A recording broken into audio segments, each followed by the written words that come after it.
tergantung kita menghitung durasinya seperti apa.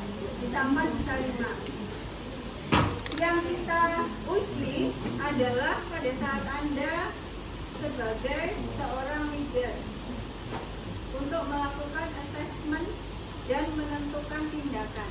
Ingat ya, yang kita uji adalah kemampuan melakukan assessment dan mengambil keputusan akan tindakan yang dilakukan kepada korban. Yang lain tidak akan kita nilai saat dia berlaku sebagai seorang team member. Nanti akan kita cek. Kalau dulu pernah ada yang jadi probandus, ada yang pernah jadi probandus, probandus ujian BTLS ataupun pelatihan BTLS, Anda akan tahu ya. Jadi nanti begitu waktu berbunyi, maka yang jadi leader itu akan berpindah posisi menjadi member, membernya akan berpindah posisi menjadi leader, melanjutkan pemeriksaan. Baru saya nilai. Tapi saat Anda berperan sebagai member tim, itu nggak akan saya lirik. Karena saya fokus menilai yang menjadi leader. Oke.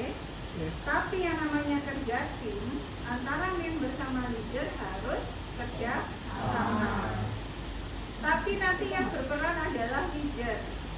Member nggak boleh melakukan inisiatif, melakukan tindakan tanpa disuruh atau didelegasikan oleh leader. Nggak boleh ngasih clue, nggak boleh ngasih tanda apa-apa. Pokoknya menang. Begitu nanti leader bilang, tolong pasang A, tolong lakukan A, tolong pasang B, barulah Anda bergerak. Tapi kalau Anda nggak disuruh, menang lain. Oke? Kalau Anda nggak disuruh, bagaimana dengan leader? Artinya leader nggak punya capability untuk melakukan tindakan yang harusnya dipasang A, dia tidak melakukan pendelegasian tindakan tersebut. Paham? Paham ya? Apakah ada kejadian leadernya diam aja selama durasi ujian? Ada. Karena bingung kata lampu, mau apain? Karena saya akan berespon sesuai dengan permintaan leader. Kalau leadernya nggak bilang apa-apa, ya kami instruktur juga akan diam. Karena yang kamu minta itu kan data. Data itu diminta berdasarkan pemeriksaan. Masih bingung? Langsung saja. Ayo, tadi siapa yang membantu saya? Bintang sama Rehan. Oke. Bintang sama Rehan.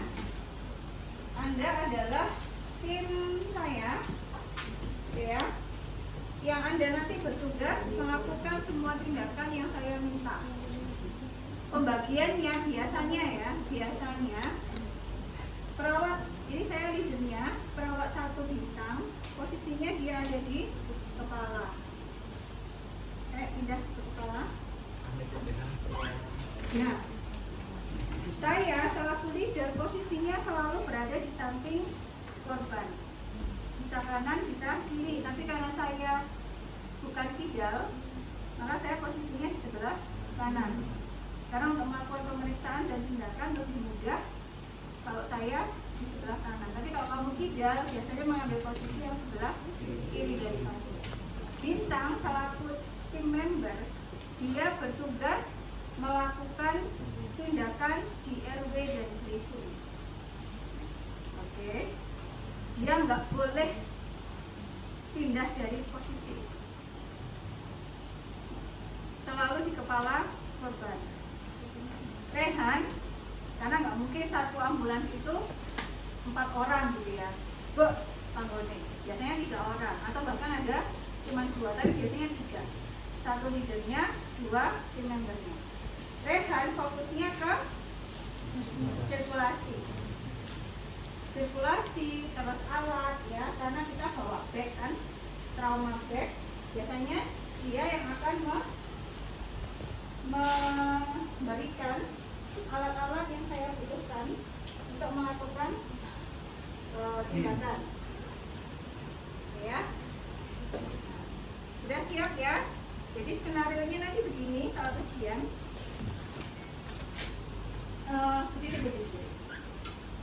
Berdiri. Kita naik ambulans ya. Siapa yang drivernya? Ya, biasanya nanti skenarionya seperti ini. Ya, kita satu tim nanti bawa bag sama bawa satu stretcher. Mau yang LSB atau mau yang scoop stretcher terserah. Pokoknya bawa satu. Begitu nyampe di TKP, berhenti gitu ya. Biasanya apa yang akan kita lihat kalau dia KLL? Kerumunan orang, ya enggak? Terus kita ngapain nih? Begitu datang di kerumunan orang, ambil HP, selfie.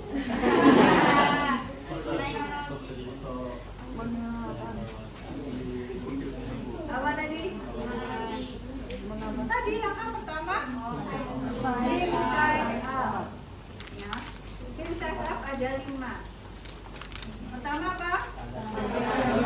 Ada precaution. Jadi saya dan tim harus pakai APD. Apa? APD.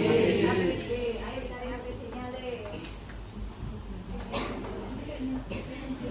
Korban tidak sabar. Pakai APD. Cantik ini lagi. Kayaknya aku bilang pakai minggu ini.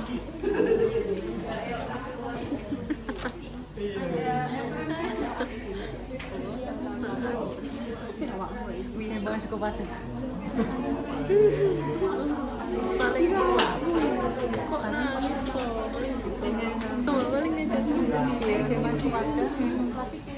Lebih nolongin wong. Ya, pakai APD, headphone. Terus Google, bukan Google ya. Google pakai apron, bukan mau masak ya. Kenapa kok harus pakai apron? Dari cairan. Ya, bisa ada cairan dan darah. Saya sudah fokus. Habis itu pakai boots kalau ada ya. Setelah itu kita tanyakan apakah area aman atau tidak. Siapa yang kita tanyai? Yang in charge, yang bertanggung jawab. Kalau ada polisi, tanya ke Pak Polisi. Siapa Pak Polisi? Pak Polisi, saya Indah, saya ketua tim IMS 119. Saya membawa 2 orang rekan saya. Tadi betul Bapak yang menelpon? Bisa diceritakan Pak kronologi kejadiannya? Tahu bilang aja nggak tahu. Maaf, polisinya gimana tuh? Gimana? Tidak tahu. Tidak tahu. Berapa jumlah korbannya Pak? 1 orang. Oke, karena korbannya 1 orang. Tadi saya sudah dapat data apa? Aman kan lingkungan? Aman. Sudah pakai standar precaution. Saya tahu jumlah korbannya. Terus? Mekanisme cedera juga saya sudah tanyakan. Korban. Polisinya nggak tahu, MOA-nya nggak tahu. Yang terakhir, need for help. Karena korbannya cuma 1 dan posisinya dia telentang ya, atau sudah di tepi jalan, sudah aman. Perlu telepon seseorang? Sudah? Paham ya? Oke. Baru saya dekati korban. Ojo guyu. Posisinya seperti ini ya. Yang pertama kita lihat adalah general impression. Ada seorang laki-laki usia sekitar 27 tahun. Oh, teman. 27 tahun. Berbaring, tidak bergerak. Oke, mata terpejam, kulitnya sawo matang.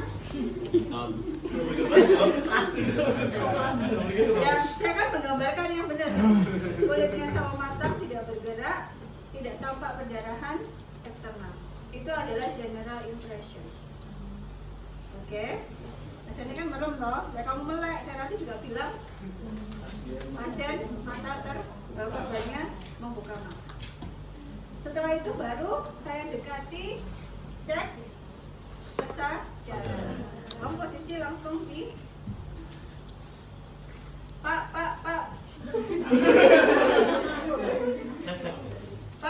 Pak, buka mata Pak.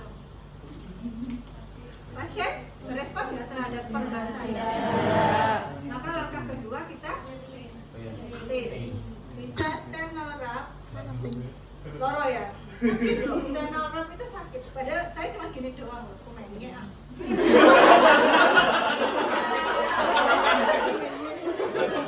Padahal gini doang loh, sakit ternyata memang. Ya, jadi kalau nggak percaya coba. Sakit ya, ya. Sternal rap atau frontal rap. Ya. Kalau ternyata di lakukan sternal rap tidak berespon, maka pasien B-nya. Oke. Ini apa? Pasien non responsif kita Oh, unresponsive. apa tadi? Nah, kita Alert. stabilisasi Verbal. leher Pain. korban dengan cara Unresponsive. apa? Kita harusnya jotras. Kenapa jotras?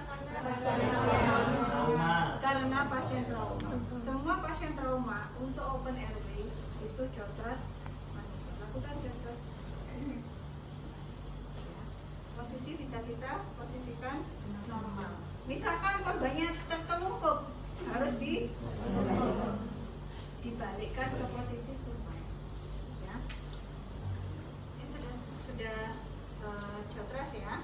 Kita ukur dulu, ukur untuk lebar lehernya untuk kita sesuaikan dengan lebarnya. Saya pegang bola, lalu kita masukkan tanpa mengambil. Isi ya. Ini harusnya udah pakai bantal ya, tapi sakit. Saya masih belum siap ya. Posisikan dulu, biar enak. Misal sudah begini. Bisa tetap jotos nggak? Sudah ya. Baru kita cek kita dengarkan apakah ada suara nafas tambahan, apakah ada stridor, apakah ada banting, apakah ada snoring. Jadi saat jadi pengubah, saat yang diuji, kamu harus menanyakan itu. Kita cek RW apakah ada suara nafas tambahan. Nanti saya sebagai instruktur, saya akan mengatakan ada snoring. Kalau kamu diem tok, kita cek RW menentok. Maka kamu akan dapat jawaban nggak? Enggak. Kita nanti akan diem-dieman. Ya kan? Jadi kamu harus tanyakan, kita cek RW apakah ada suara nafas tambahan. Artinya kamu minta data ke saya sebagai penguji. Penguji akan mengatakan ada stridor, ada banting, ada snoring, terserah case-nya.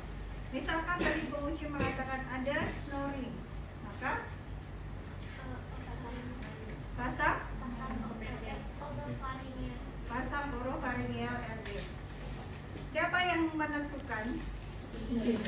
Tidak. Jadi begitu nanti penguji bilang ada snoring, baik kita pasang oropharyngeal airways. Begitu saya ngomong gitu, Rehan langsung ngambil OPA. Boleh ono OPA. Siapa yang masang? Mana OPA-nya? Boleh sampai ketemu. Aduh, kok wis aduh sih dulu ujian wis aduh.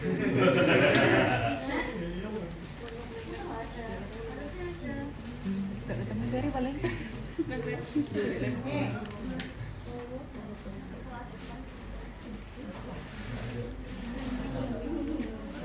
Ini ya. Jadi yang masak kita. Terserah mau teknik langsung, mau teknik tidak langsung, terserah kita. Ya. Cek B. Terus kita baca. Masak. Cek B. Kita hitung suara nafas. Ya, atau kita hitung RR. Kalau saya yang ujian bilang kita hitung suara, kita hitung RR, maka nanti kamu akan dapat data RR dari penguji. Ya. Oke, tadi ya melihat, mendengarkan, merasakan suara nafas, hembusan nafas. Misalkan RR 30 kali per menit. Leader langsung harus melakukan pengambilan keputusan. Dipasang apa kalau RR 30?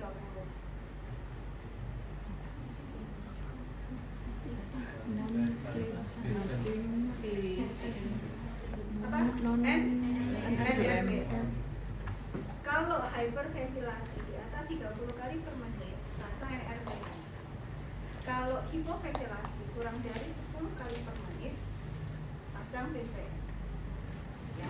Coba dibuka lagi materi ABCD approach punya saya.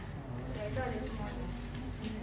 Kalau tadi saya bilang, baik pasien mengalami hiperventilasi, kita lakukan pemasangan RFBM 15 liter per menit dengan konsentrasi 100%. Ngomongnya yang baru rehan mengambil RFBM. Masuk baru RFBM, ayo. Mana RFBM? Tahu mana RFBM? Ayo cari. Dari RPM itu gitu. Waduh, nyesel saya. Volunteer ya.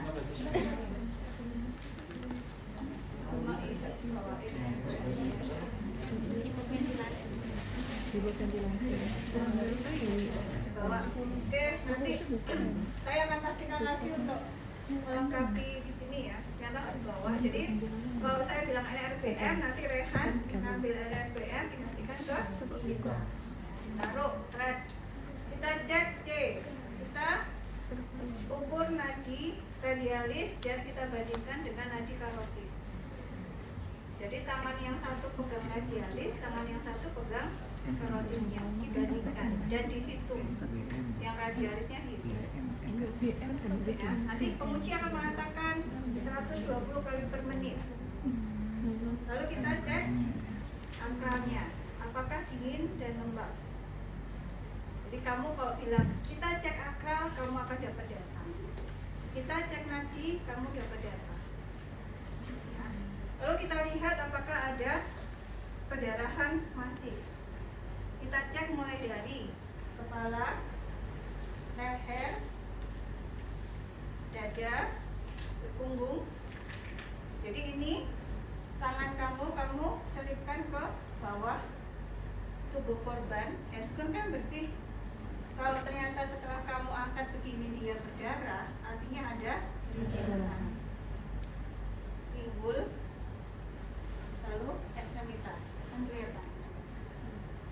Kalau nanti penguji bilang negatif, maka tidak ada perdarahan. Paham ya? Tadi mekanisme trauma diketahui nggak? Maka kita lakukan Rapid trauma. baik, karena mekanisme cedera tidak diketahui, kita melakukan rapid trauma survey. Yang pertama, kita cek kepala dan leher. Kita buka cervical collar, Bintang langsung melakukan kita periksa bagian kepala dan leher dan kalung.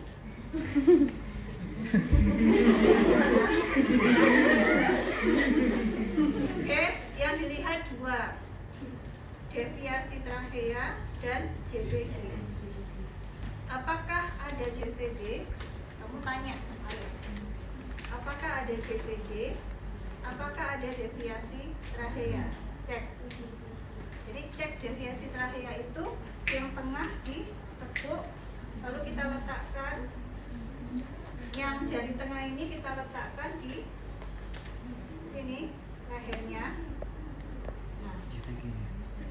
Nah, kenapa kalau gini dia normal?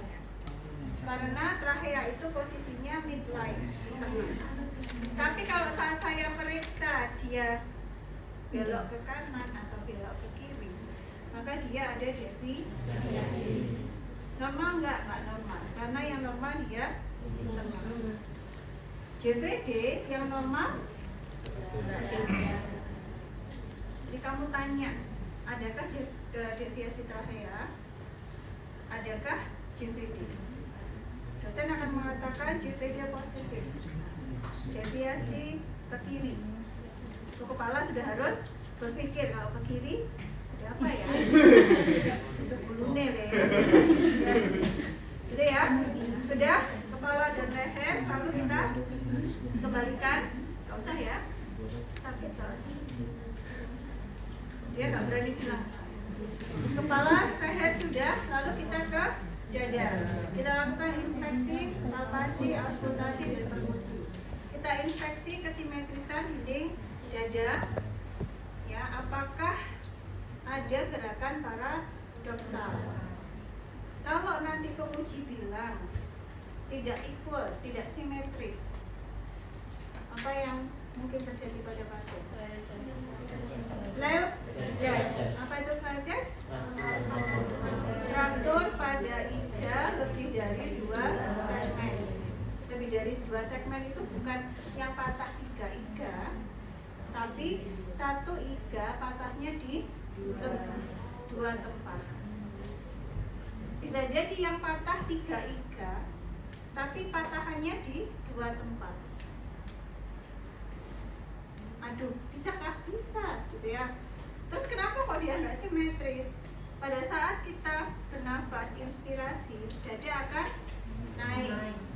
Nah, tapi yang bagian patah yang tengah sini, dia nggak punya pegangan, ya kan? Bisa dibayangkan nggak? Bisa dibayangkan?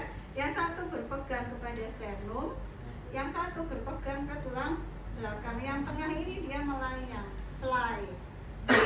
Makanya pada saat dia mengembang, bagian yang dia nggak ada pegangannya dia meresap ke dalam.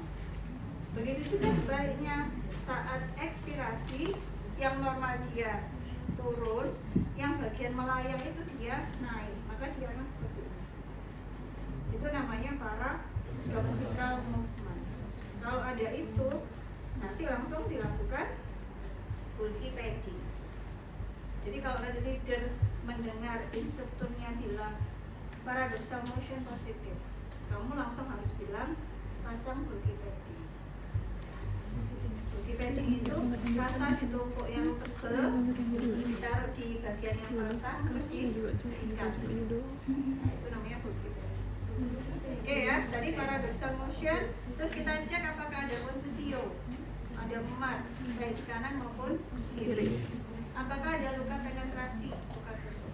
Nanti instruktur akan menjawab contusio di torak sebelah kanan atas, contusio di mana.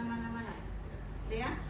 Lalu kita lakukan inspeksi, kita palpasi untuk mengetahui adanya 3, tenderness, instability, dan representasi. Caranya adalah letakkan tangan Anda menyusuri tulang dada pasien, jempolnya menyusuri sternum, ya, 4 jari menyusuri iganya, ya. Ini sih ya. Kita lihat apakah ada tenderness, instability, dan gravitasi. Saya bukan mijetin istio loh ya. Jadi jempolnya menyusuri sternum, terus 4 jari kita menyusuri iganya. Kalau dia ada gravitasi, maka pada saat kita lakukan penekanan, itu akan terdengar suara gemeletak. Kalau ada tenderness, korban akan berespon. Meskipun dia nggak sadar, dia akan berespon. Entah itu mengerang atau bergerak, gitu ya, karena nyeri, sakit. Paham ya? Jadi tadi tenderness, nyeri tekan, instability, tidak stabilan, dan gravitasi. Setelah itu kita auskultasi suara paru. Begitu leadernya bilang auskultasi, ngambilkan apa? Kalau bisa, mau lihat. Stetoskop ya. Kita pasang stetoskop, nggak boleh begini ya. Kenapa nggak boleh begini? Tapi karena pindah-pindah dengar aja. Bisa ujian nggak boleh. Dimasukkan atau bahkan kemarin ada gini. Iya Bu, si ngomongnya apa? Kupingnya apa kepalanya ya? Nah, untuk mendengarkan suara paru cukup di 4 area paru saja. Kita dengarkan basis apex kanan, apex kiri, basis kiri, basis kanan. Jadi kamu bandingkan suara paru yang atas, kanan dan kiri dengan basis kanan dan kiri. Harus sama terdengar. Harus terdengar dan harus equal atau sama. Nanti respon penguji apa? Respon penguji kayak gini. Misalkan apex kanan terdengar, apex kiri terdengar, basis kiri terdengar, basis kanan tidak terdengar.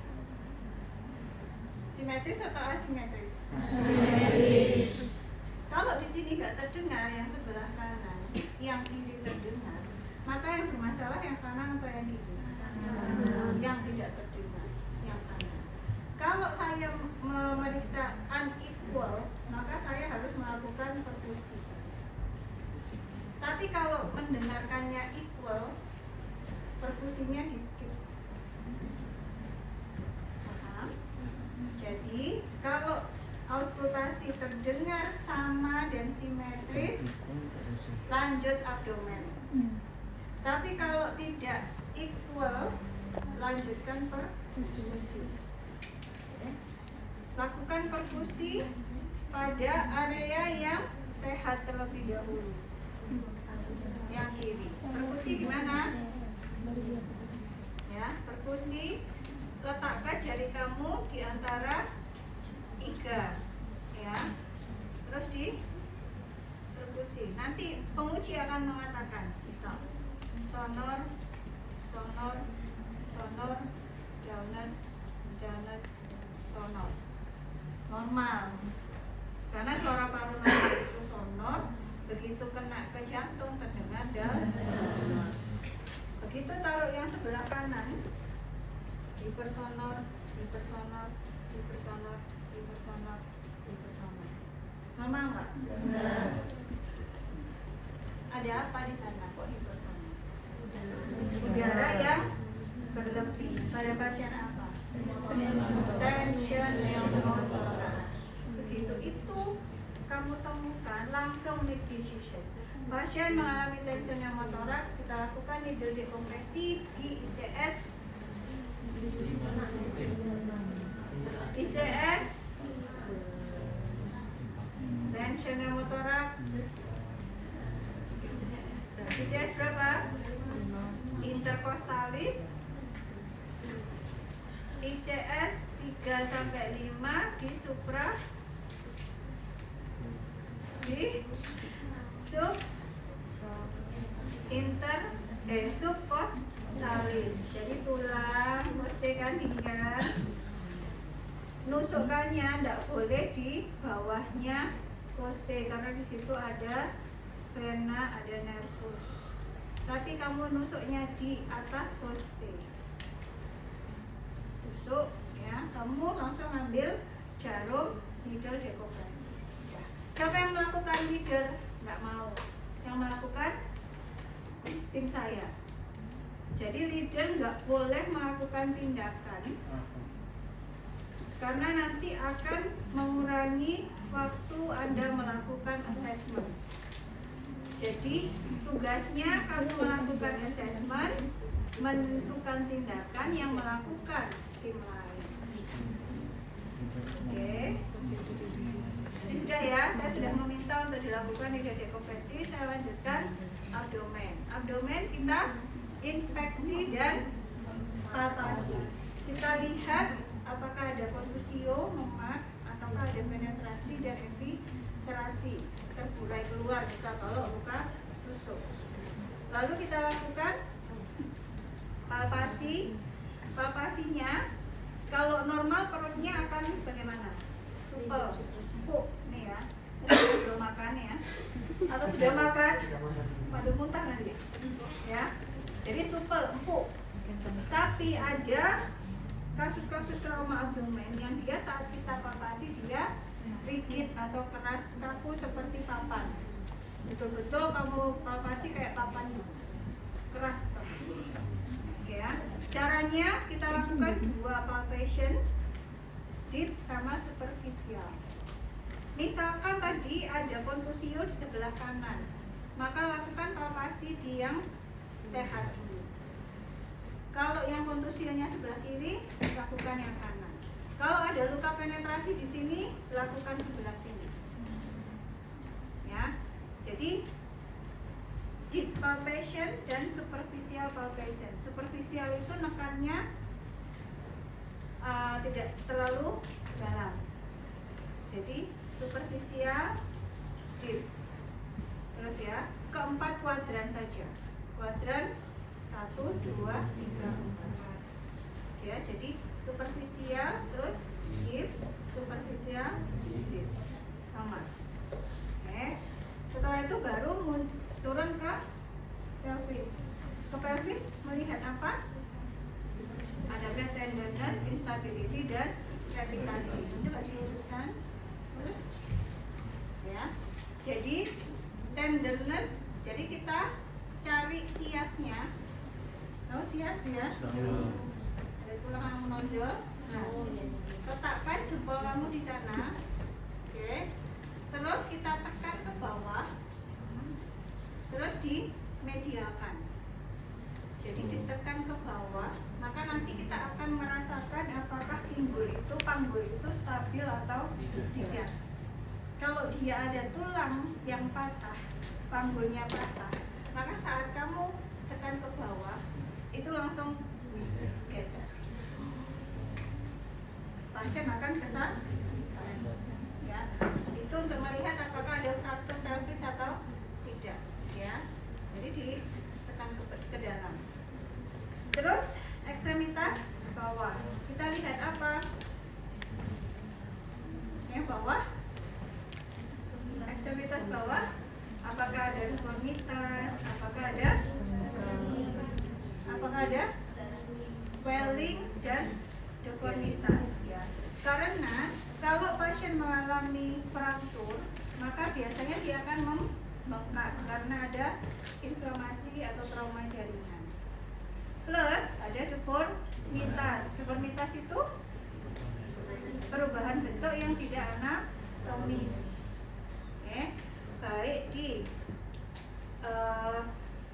femur ataupun di tulang bawah, ya, di bagian bawah, plus motorik dan sensorinya.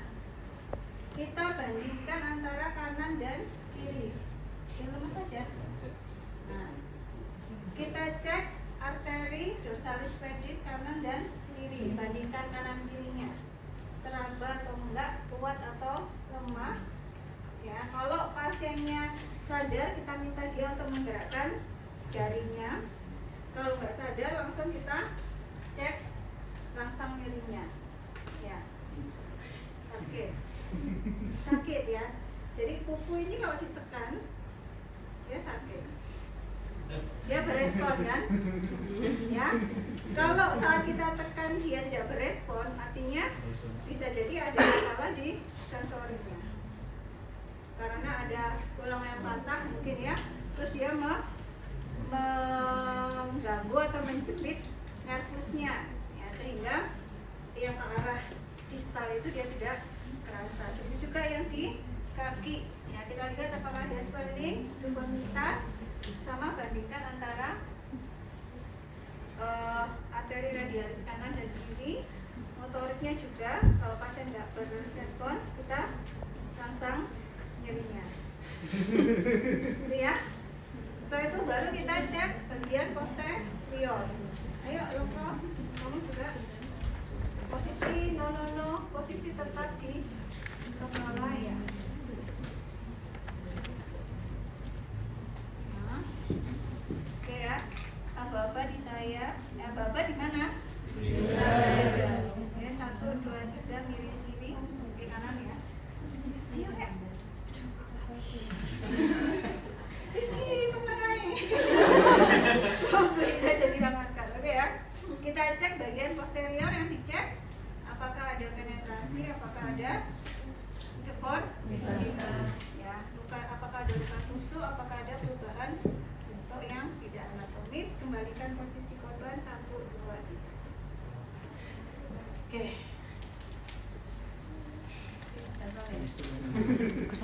Lalu kita tentukan apakah kondisinya lock and go atau tidak. Dikatakan lock and go kalau ABC-nya terganggu, pasien penurunan kesadaran, masih bleeding, ya, ditemukan fraktur pinggul, tadi panggul, femur bilateral, kanan kiri patah semua, ya itu biasanya kita langsung plot echo. Nanti melanjutkan pemeriksaannya di mana? Di atas ambulans. Tapi pasien ini segera dibawa ke rumah sakit. Paham? Boleh pasang infus? Tidak. Jadi yang tindakan yang boleh dilakukan saat di TKP apa saja? Needle dekompresi, pasien kardiak arrest ya, saat pemeriksaan tiba-tiba gak ada nadi, gak ada nafas, langsung SGP onsite.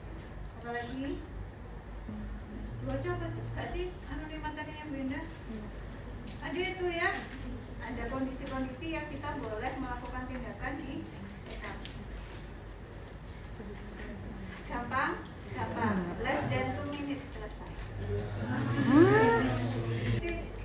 Saya yang tadinya jadi leader pindah ke kepala. Siapa yang diuji? Rehan. Dia melanjutkan pemeriksaan. Tadi ceknya selesai. Harusnya ke antara rapid trauma survey atau fokus exam. Rehan melanjutkan di kepala leher. Meriksa lalala bunyi. Pindah lagi. Misal Rehan baru nyampe toraks. Ya, selesai di toraks, maka bintang yang di abdomen. Bunyi lagi, pindah lagi. Bu, baru meriksa kepala leher sudah bunyi. Ya mesti ya dong menangani. Itu ya. Jadi setiap